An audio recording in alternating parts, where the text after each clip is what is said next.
এবার জিতে যেতে পারে নাসিরউদ্দিন পাটোয়ারি, কারণ ঢাকা ৮ আসনে ভোটগুলো পুনরায় গণনা করা হচ্ছে। মানে নাসিরউদ্দিন পাটোয়ারি যেই আসনে নির্বাচন করেছিলেন, সেই ঢাকা ৮ আসনে যতগুলো কেন্দ্রে মানুষ ভোট দিয়েছে, সেই ভোটগুলো পুনরায় আবারও তদন্ত করা হচ্ছে, মানে গণনা করা হচ্ছে।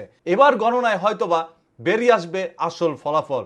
এতে করে নাসিরউদ্দিন পাটোয়ারিও জিতে যাওয়ার একটি সম্ভাবনা রয়েছে। অন্যদিকে মির্জা আব্বাস সাহেব সাংবাদিকদেরকে জানালেন, নাসিরউদ্দিন পাটোয়ারি এতগুলো ভোট কিভাবে পেল, তার তো কোনো ভোটারই নেই। তবে মাত্র কিছু ভোটের ব্যবধানে নাসিরউদ্দিন পাটোয়ারি হেরে গিয়েছিলেন মির্জা আব্বাস সাহেবের সাথে, এরকমই তথ্য বা ফলাফল আমরা পেয়েছিলাম। তবে নাসিরউদ্দিন পাটোয়ারি মানতে নারাজ, যার কারণে পুনরায় সেই আসন থেকে আবারও ভোট গণনা শুরু হয়েছে। এরকম একটি পোস্ট করেছে জাতীয় নাগরিক পার্টির ভেরিফাইড ফেসবুক পেজ থেকে। এখন মানুষের মনে আবার একটি স্বস্তির জায়গা এসেছে, যারা নাসিরউদ্দিন পাটোয়ারিকে পছন্দ করেন। গতকাল থেকে প্রথমে প্রকাশ করা হয় নাসিরউদ্দিন পাটোয়ারি বিজয়ী হয়েছে, বা তিনি অসংখ্য আসনে ভোটে এগিয়ে আছে। পরবর্তীতে ওই আসনে ভোট গণনা বন্ধ হয়ে যায়। মির্জা আব্বাস সাহেব নাকি সশরীরে একটি ভোট কেন্দ্রে চলে যান এবং সেইখানে দাঁড়িয়ে তারপর তিনি ভোট গণনা করেন বা করান।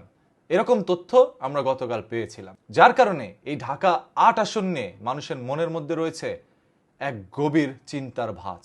সেই চিন্তা কাটাতেই আজ পুনরায় আবারও সেই আসনের মধ্যে ভোট গণনা করা হচ্ছে। এখন আপনাদের কাছে কি মনে হয়, নাসিরউদ্দিন পাটোয়ারি কি আবারও ফিরে আসবেন? মানে তিনি কি বিজয় লাভ করবেন? মানুষের মনের মধ্যে একটি আশা ছিল, ঢাকা ৮ আসনে ওসমান হাদি ভাই নির্বাচিত হতে পারে নাই, তাকে দুনিয়া থেকে নির্মমভাবে সরিয়ে দেওয়া হয়। এখন তার অবর্তমানে ওই আসনে নাসিরউদ্দিন পাটোয়ারি নির্বাচনে অংশগ্রহণ করেছেন। তাই তিনি যদি পাশ করতেন, তারপরও নাকি মানুষের মনে একটি স্বস্তির জায়গা আসতো যে আমরা হাদি ভাইকে পাই নাই, পাটোয়ারিকে পাইছি। এখন পাটোয়ারিও নাকি পাশ করে নাই, করেছে মির্জা আব্বাস সাহেব। আর ওইখানে নাকি ভোটের দুর্নীতি হয়েছে, যার কারণে পুনরায় ভোট গণনা হচ্ছে। এবারও যদি মির্জা আব্বাস সাহেব পাশ করে ফেলেন, তাহলে কি বলবেন? বলেন, আপনারা যারা বলছেন যে ওই আসনে ভোট চুরি হয়েছে, তারা কি বলবেন? আর যদি নাসিরউদ্দিন পাটোয়ারি বিজয় হয়ে যায়, তাহলে তো পুরোপুরি মানুষ বলবে যে মির্জা আব্বাস সাহেব এই কাজটা করিয়েছে। তাই কতদিন আর ভোট চুরি করে বাঁচা যায়? মানুষ কাকে ভালোবেসে ভোট দিয়েছে, সেটাই এবার যাচাই করা হবে ইনশাল্লাহ। তাই আপনাদের সবাইকে বলবো, সবাই একটু ধৈর্য ধারণ করে থাকেন, ইনশাল্লাহ সত্য তথ্য জানতে পারবেন।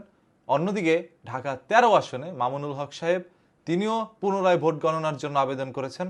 হয়তোবা ওই আসনের মধ্যে পুনরায় ভোট গণনা করা হতে পারে।